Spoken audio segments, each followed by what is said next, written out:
Hello students, good morning to all of you. तो आपको कल पढ़ा दिए थे कहानी के दूसरा चैप्टर जिसका नाम है मी एंड इकोलॉजी बीट, जिसके लेखक हैं जॉन लैक्ज्यू। इनके बारे में कल एक पैराग्राफ हम पढ़ाए थे। इसके बाद आज दूसरा पैराग्राफ स्टार्ट करते हैं। हम एक बार पढ़ते हैं, सुनिए ज़रा। लिखा हुआ है, I have this paper route. ये जो लेखक है वो बोल रहे हैं कि मेरे पास एक दिनचर्या का पेपर है जिस पे मैं अपनी दिनचर्या लिखता हूँ। My father had one when he was kid. मेरे पिताजी इसको इस्तेमाल करते थे जब ये छोटे थे। लिख रहा है कि so he made me got one last year. वो पिछले साल ही मुझे दिए थे। Between it had many homework I hardly have time for playing ball and stuff. Some days I get in only a few innings. कहने का मतलब ये है कि ये कह रहे हैं जो लेखक कि मुझे एक पेपर रूट मेरे पिताजी ने दिया है जिसपे मैं अपनी दिनचर्या लिखता हूँ। और कभी कभी तो ऐसा होता है कि इस दिनचर्या के चक्कर में, इस अपने होमवर्क के चक्कर में मुझे खेलने के लिए कुछ कम समय मिलता है। कभी कभी तो ऐसा होता है कि मुझे पारी ही नहीं मिल पाता है खेलने के लिए कि मैं किस तरह से खेलूँ। अगला पैराग्राफ में लिखा है, but any how on Saturdays when I collect I put in good work for ecology. लेकिन मैं सैटरडे को अर्थात शनिवार को मैं पैसा कलेक्ट करने के लिए जाता हूँ। लिख रहा है किसी तरह से टाइम निकाल के। Like last Saturday morning it was good collecting day, it has just turn a spring a lot of people were outside. पिछला सैटरडे की बात ले लीजिए। जब मैं पिछला सैटरडे गया था पैसा तसीलने के लिए, तो वो सैटरडे मेरे लिए काफ़ी अच्छा दिन था क्योंकि बरसात का मौसम था, सुबह का समय था, सब लोग अपने अपने घर से बाहर निकले हुए थे और मुझे किसी के घर जाना नहीं पड़ा, इसलिए आराम से मुझे मिल गया, पैसा मिल गया, आराम से मुझे पैसा कलेक्ट कर लिया मैंने। अगला पैराग्राफ में लिखा है, I went to Mister William house as usual he tried to pretend he as not home. मैंने सबसे पहले मैं पैसा कलेक्ट करने के लिए मिस्टर विलियम के घर गया। जब मिस्टर विलियम के घर गया तो वो हमेशा की तरह इस बार भी बहाना करने के बारे में सोचे कि बोल दीजिए कि हम I went Mister William house as usual he tried to pretend he as not home. और जब मैं मिस्टर विलियम के घर गया तो वो हमेशा की तरह इस बार भी बहाना करने के बारे में सोचे कि मैं घर पर नहीं हूँ। आगे लिख रहा है, but I see him burning leaves in the backyard. लेकिन मैंने उन्हें पहले ही उनके पीछे के आंगन में सूखी पत्तियां जलाते हुए देख लिया था। आगे लिख रहा है, सो ही स्टक ही पेज मी। इसलिए वो इस बार तो बहाना नहीं कर पाए, इस बार उन्होंने अपनी पैसा पे किया। आगे लिख रहा है, and I tell him you should not burn those leaves, it's bad for air, bad ecology. और मैंने उन्हें समझाया कि देखिए ये जो आप सूखी पत्तियां जला रहे हैं ये हमारे पर्यावरण के लिए अच्छा नहीं है, ये हमारे पर्यावरण के लिए अच्छा नहीं है, हमारे हेल्थ के लिए अच्छा नहीं, इसलिए आप ऐसा मत करिए। आगे लिखा हुआ है कि you should make a compost pile like we do. आपको खाद बनानी चाहिए जिस तरह से हम लोग बनाते हैं, क्योंकि खाद पर्यावरण के लिए भी अच्छी है, आपके गार्डन के लिए भी अच्छी है।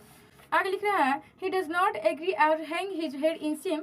He says that compost pile you roast your job at gym is not it. उन्होंने हाँ में सिर हिलाते हुए कहा और मुझे थोड़ा सा नीचे दिखाते हुए कहा कि ये सब तुम्हारा काम है जिम, ये सब मेरा काम नहीं है, ये सब तुम्हारा काम है, ये तू ही करो, है ना जिम। आगे लिख रहा है, yes I say proudly which would shock in at the idea I had working the waste compost which I do. और मैंने गर्व के साथ कहा कि हाँ ये मेरा काम है, मैं ऐसा करता हूँ। क्या है कि मैं जो काम करता हूँ मुझे इसमें कोई शर्म वाली बात नहीं है।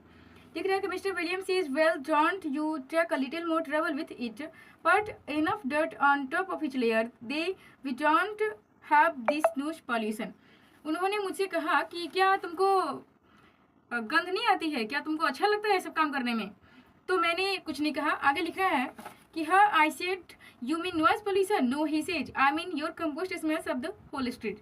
उन्होंने मुझसे कहा कि तुम जो ये पर्यावरण प्रदूषण करते हो, ये तुम खाद जो बनाते हो, क्या वो प्रदूषण नहीं करता है, नॉइज पोल्यूशन नहीं करता है?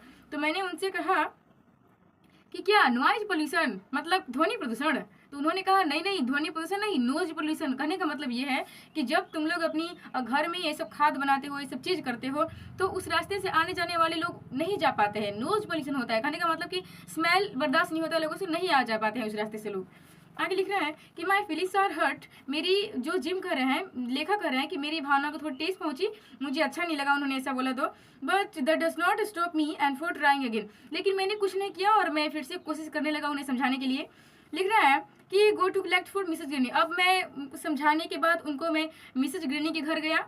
आगे लिख रहा है, I have to call Mrs Greeny because if I call Mrs Greeny Miss Greeny she does not have to change pay me. क्या हुआ कि मैं मिसेज ग्रीनी की एक अलग ही कहानी है। जब मिसेज ग्रीनी के घर में जाता हूँ जब लेखक मिसेस ग्रीनी के घर जाते हैं तो जब वो मिसेस ग्रीनी को मिसेस ग्रीनी कहते हैं तो उनको अच्छा नहीं लगता है, क्योंकि जाहिर सी बात है कि किसी को भी अपना उम्र ज़्यादा बताने में थोड़ा अजीब लगता है।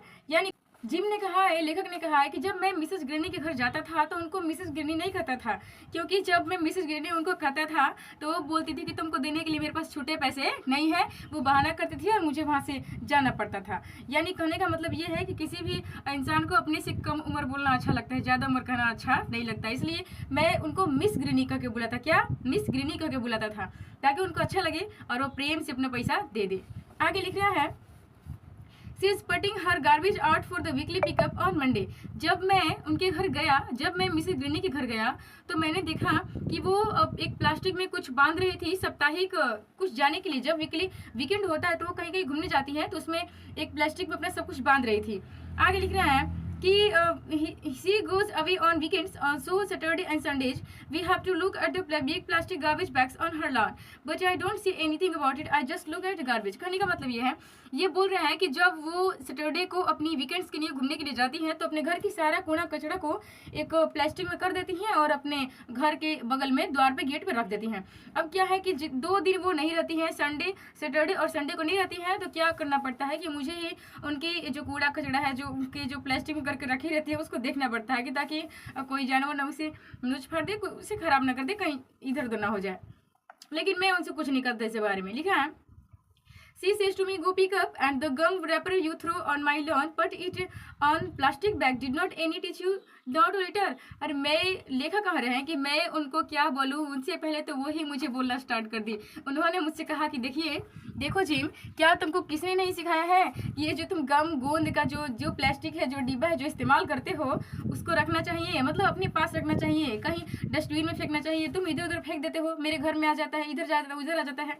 वो कहने लगी, तो ये सोच रहे हैं कि हम बोलने वाले थे, ये मेरे से पहले हमको ही सुनाने लगे कि मैं इनको कहने वाला था, मैं इतना करता हूँ, कुछ नहीं करता हूँ, और ये मुझे ही सुनाने लगे।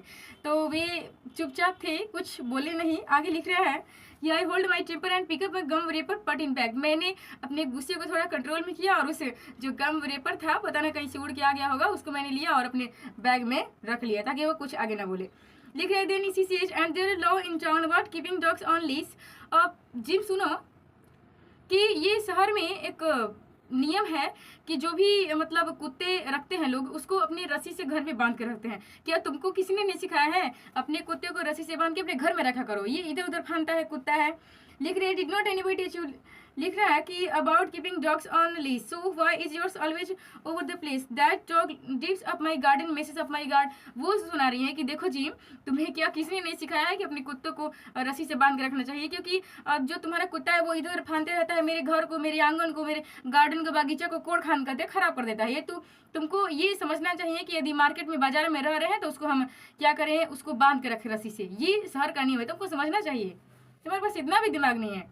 वो सोच रहे कि यार हमको समझाना चाहिए इनको, ये हमको ही सुना रही है, लेकिन हम चुपचाप सुन रहे थे क्योंकि हमको पैसा कलेक्ट करना था। आगे लिख रहा है